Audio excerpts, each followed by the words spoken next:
Punya usaha kecil atau menengah? Anda mungkin udah sering banget dengar satu hal. Kalau mau sukses, harus go digital. Tapi, gimana kalau nasihat itu ternyata nggak sepenuhnya benar? Gimana kalau ada satu rahasia, semacam mata rantai yang hilang, yang jarang banget dibahas? Oke, yuk kita bedah sama-sama. Kita mulai dari angka yang gede banget ya, 64 juta. Coba bayangin dulu skala dari angka ini. Nah, angka itu adalah jumlah UMKM di Indonesia. Mereka ada di mana-mana, di setiap sudut kota, di setiap gang.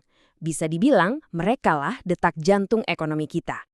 Dan ini ada angka lain yang lebih gila lagi, yang benar-benar nunjukin kekuatan mereka. 97%. Benar banget, UMKM itu menyerap 97% dari seluruh tenaga kerja di Indonesia. Jadi, kalau kita ngomongin UMKM, kita bukan cuma ngomongin bisnis kecil-kecilan, kita ngomongin mesin utama yang menggerakkan ekonomi nasional. Jadi, dengan pertaruhan sebesar ini, pertanyaannya adalah, gimana caranya bisnis-bisnis super penting ini bisa tumbuh dan sukses di zaman sekarang? Jawabannya sih kelihatannya udah jelas banget. Pasti sering dengar kan? Di setiap seminar bisnis, di setiap artikel online, pesannya selalu sama. Go digital atau bisnis kamu bakal mati. Tekanan ini nyata banget buat semua pemilik usaha. Dan tekanan ini ada alasannya. Coba deh lihat, evolusi pemasaran itu cepet banget. Kita udah pindah dari era marketing 1.0 yang cuma mikirin produk, sampai sekarang di marketing 5.0, di mana teknologi dipakai untuk kemanusiaan. Jadi pindah ke digital itu rasanya emang kayak langkah selanjutnya yang nggak bisa dihindari. Jadi formula saktinya kayaknya simpel banget kan? Bikin website, aktif di media sosial, pasang iklan online dikit, dan whoosh, bisnis langsung meroket. Itu janjinya.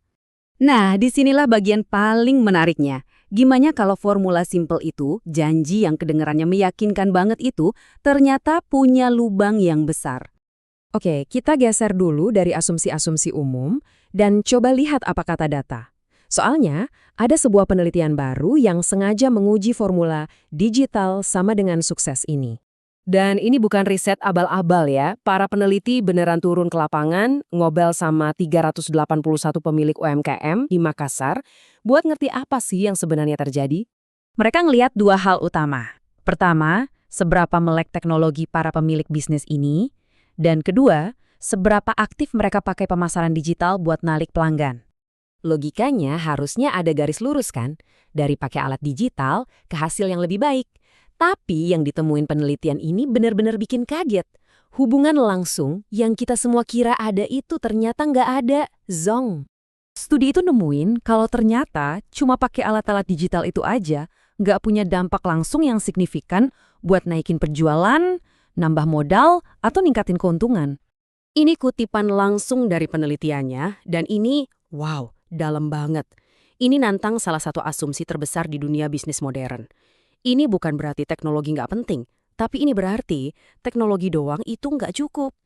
Nah, ini pertanyaan yang pasti langsung muncul di kepala. Kalau gitu, digital marketing nggak ada gunanya dong? Apa kita semua cuma buang-buang waktu dan uang?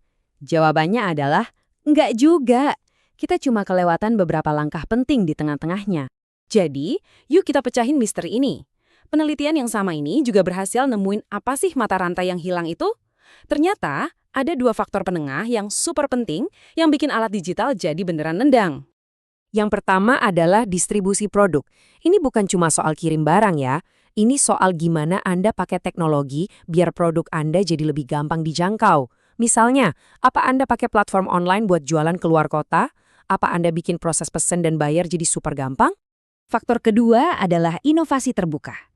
Ini soal mindset, soal mau ngintip keluar perusahaan Anda. Maksudnya, kita pakai media sosial bukan cuma buat promosi, tapi benar-benar buat dengerin masukan pelanggan, dan masukan itu dipakai buat bikin produk kita jadi lebih baik. Coba deh bayangin begini, punya alat digital itu kayak lagi berdiri di satu sisi jurang. Anda bisa lihat kesuksesan di seberang sana, tapi Anda nggak bisa ke sana.